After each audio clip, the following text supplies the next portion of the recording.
Funeral organizers of Reddit, what are the weirdest or most unique funerals you have organized?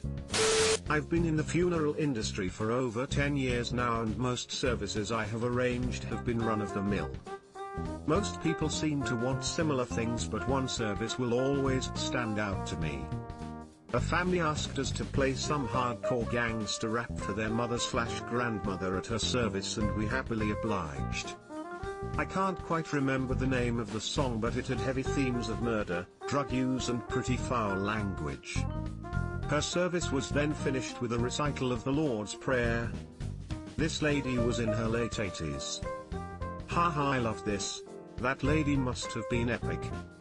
This will absolutely be me. There's a song by one of my favorite artists/rappers that starts with "Bitch I'm dead fresh, I might pull up in a casket," so it might be that one edit so many gravy fans it's bringing a tear to my eye. Sad face, I love you all, honeypot.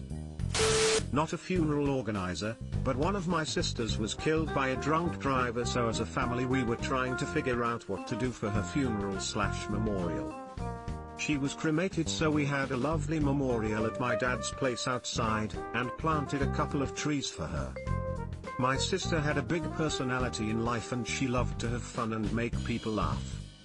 My other sisters and I decided that rather than wear black, we would wear the most outrageous ball gowns we could get our hands on.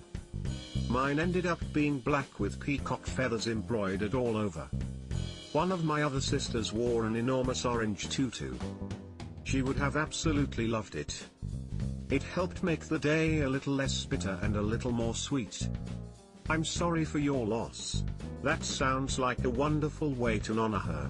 Any pictures of the gowns? Well, this is going in the will under funeral instructions. As a funeral music planner and organist, I've worked with families on many funerals to honor special requests. One was a Wizard of Oz themed funeral, where the deceased woman had loved the original movie and requested that music from it be used. Pallbearers and friends of the family dressed in costumes of the principal characters as they entered the church, including dozens of munchkins, Toto and the Witch. There wasn't a dry eye after the eulogy when the soloist sang Over the Rainbow, but many smiles as the coffin was carried out of the church en route to the cemetery as everyone sang "We're off to see the wizard, the wonderful Wizard of Oz. Ding dong, the witch is dead." That's honestly kind of beautiful. Best non-tragic one for me. Pallbearers so drunk they could barely stand, let alone carry the casket. They agreed to wheel out on a trolley. Some still holding their goose sacks, bladders used in box wine for you non-Aussies, in their free hand. Something about your mentioning not being able to carry the casket reminded me of my grandmother's funeral. She had been in denial about her imminent death right up to the very end, and had refused to plan her funeral or talk about it at all, with anyone. Since we had a lot of family across the country and out of the country, when she died my grandpa decided to bury her quickly and informally, and have a long beautiful memorial service for her once everyone could get here. So at the informal burial, we had no service or anything, just met at the graveyard and watched her casket be buried. There was a little confusion about getting the casket from the hearse to the grave digging truck. Only my dad, brother and husband were strong enough to do it, meaning we were going to have to impose on the hearse driver and the grave digger to help us.